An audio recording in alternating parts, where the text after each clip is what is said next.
Vamos con el último punto del tema. Serían los gráficos estadísticos. Cuando tenemos una variable estadística, podemos organizar los datos en tablas de frecuencia. O podemos calcular la media, la moda, la mediana, el rango recorrido. Pero también podemos organizar los datos en gráficos estadísticos. Nosotros solo vamos a ver el diagrama de barras. ¿Qué necesitamos para hacer el diagrama de barras? Necesitamos la variable, en este caso número de libros, y las frecuencias absolutas de cada dato.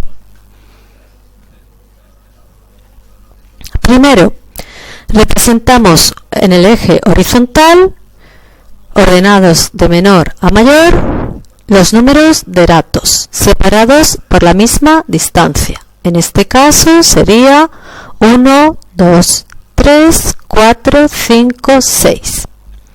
Y en el eje vertical, las frecuencias absolutas. En este caso, del 1 al 6. Del 1 al 5. 1, 2, 3, 4 y 5. Segundo paso.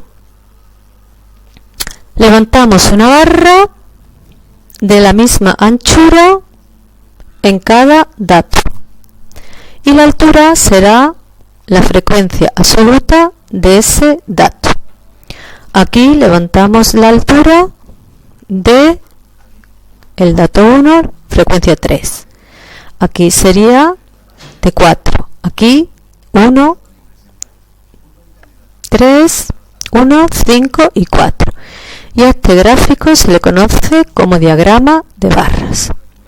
Y por último, solo en las variables cuantitativas podemos unir los puntos medios, es decir, la mitad de cada barra mediante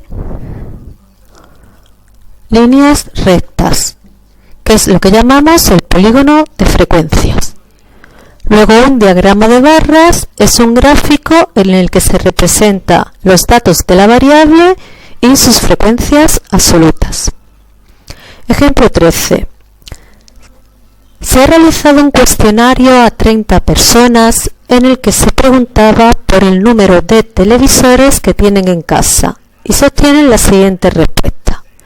¿Cómo hacemos el diagrama de barra? Primero hay que construir la tabla de frecuencias solo con las frecuencias absolutas.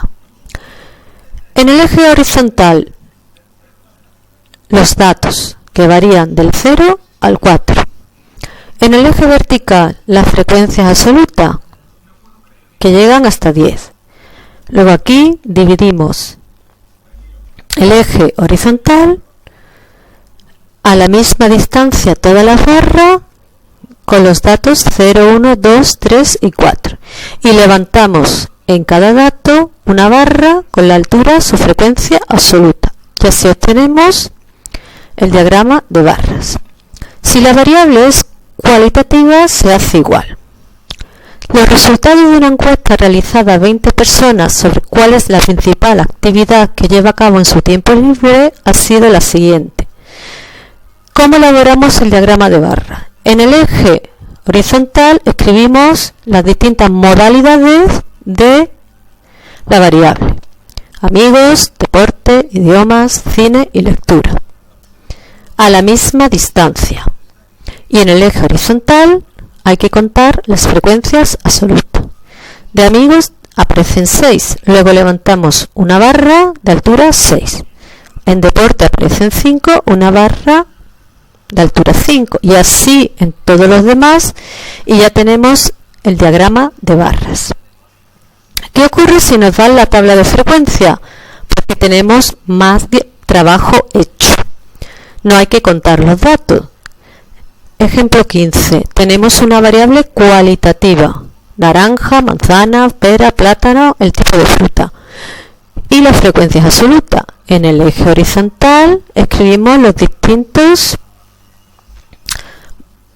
cualidades de los datos. Naranja, manzana, pera, plátano. Y en el eje vertical la frecuencia absoluta. En naranja levantamos una barra de frecuencia absoluta 12, en manzana de 25 y así en pera y en plátano. Y obtenemos el diagrama de barra. Lo mismo si la variable es cuantitativa, como en el ejercicio 16. En este caso escribimos en el eje horizontal, ordenados de menor a mayor, los diferentes datos 0, 1, 2, 3, 4 y 5 y levantamos una barra de alturas o frecuencia absoluta 2, 9, 18, 15, 5 y 1. Recordar el eje vertical a la misma distancia y el eje horizontal también tiene que estar graduado, es decir, a la misma distancia. Y construimos el diagrama de frecuencia. Si uniéramos todos los puntos mediante línea recta del diagrama de barra, tendríamos el polígono de frecuencia. Ejercicio 17. ¿Qué ocurre si en lugar de tener que hacer el diagrama de barras, tenemos que interpretar, es decir, el dato que nos dan es el diagrama de barra? Ejercicio 17. Este diagrama de barra refleja los resultados de una encuesta sobre el medio de transporte utilizado en las vacaciones. ¿Cuál es el tamaño de la muestra en la encuesta? Pues debemos sumar todas las frecuencias absolutas de los datos. 35, 42, 21 y 52. Y serían 140 el tamaño de la muestra. ¿Cuál es el medio de transporte más utilizado? La moda. Pues el que tiene más frecuencia absoluta. La barra más alta, que sería el coche con 52. Y el menos utilizado, la barra más baja, que sería autocar con 21. ¿Cuántas personas prefieren viajar por carretera? Pues viajan por carretera los que viajan en autocar o en coche. Es decir, 21 más 52, 73 personas.